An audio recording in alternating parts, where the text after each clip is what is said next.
Bom dia, eu sou Carlos Cabral e esse é o Cyber Morning Call, edição de 14 de novembro de 2024. O ano está chegando ao fim e ontem o Google foi a primeira grande empresa a postar um relatório com tendências de cibersegurança para o ano que vem. Recomendo a leitura do documento todo, mas dentre os pontos abordados eu destaco, claro, a propensão no aumento do uso de inteligência artificial em ataques de phishing, vishing, sobretudo usando deepfakes, para o roubo de identidade, para fraude e para contornar medidas de segurança. O documento dá um foco especial nas atividades de cyber dos países que o Google chama de Big Four, ou seja, Rússia, China, Irã e Coreia do Norte. Sobre eles, o documento diz que suas operações continuarão ativas, tocando ações de espionagem, crimes cibernéticos e outras típicas da guerra de informação, alinhadas com os seus interesses geopolíticos. E sobre o cybercrime, o relatório prevê que as múltiplas formas de extorsão, dentre elas o ransomware, vão se manter como o tipo de crime mais perturbador do ano que vem, andando de mãos dadas com a prevalente atividade de quadrilhas de infostealer e um possível aumento nos ataques contra organizações da chamada Web 3.0. E um pacote de 10 vulnerabilidades foram encontradas por especialistas da Clarity nos produtos OVRC Pro e OVRC Connect, usados tanto em ambientes domésticos quanto de empresas para gerenciar dispositivos IoT. Segundo os pesquisadores, quem conseguir explorar essas falhas poderá, abre aspas, acessar, controlar e interromper dispositivos compatíveis com o OVRC. Alguns deles incluem fontes de alimentação elétrica inteligentes, câmeras, roteadores, sistemas de automação residencial e muito mais, fecha aspas. A lista de fabricantes que possuem equipamentos compatíveis com o OVRC é bem grande, incluindo empresas como Philips, Samsung, Pioneer e Roku, dentre outras. 8 das 10 vulnerabilidades foram corrigidas em maio e patches para as últimas 2 foram publicados anteontem.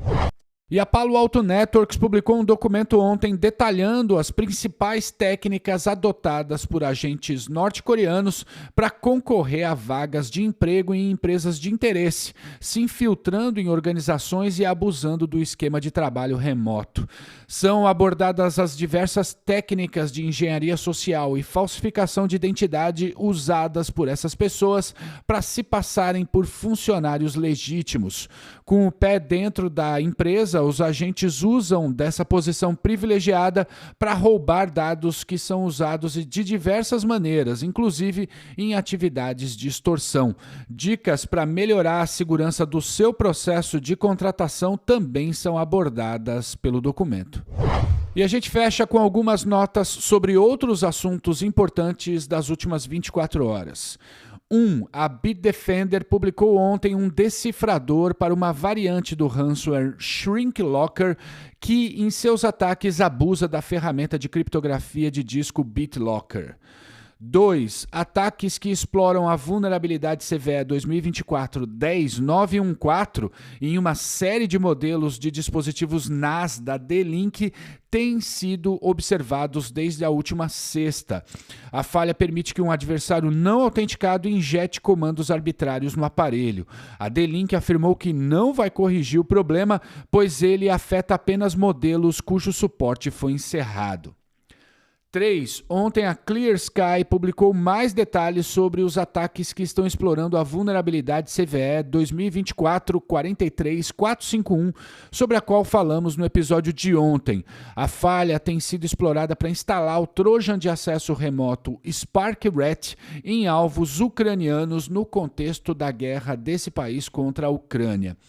E por fim, 5, a Sequoia publicou um extenso relatório ontem que entrou na minha lista de leituras para o feriado e que descreve o ecossistema dos grupos de cyber que atendem aos interesses da China.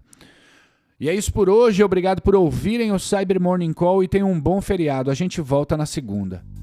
Você ouviu o Cyber Morning Call, o podcast de cibersegurança da Tempest. Nos siga em seu tocador de podcast para ter acesso a um novo episódio a cada dia. E para saber mais sobre a Tempest, nos siga no Instagram, Twitter e LinkedIn ou acesse www.tempest.com.br.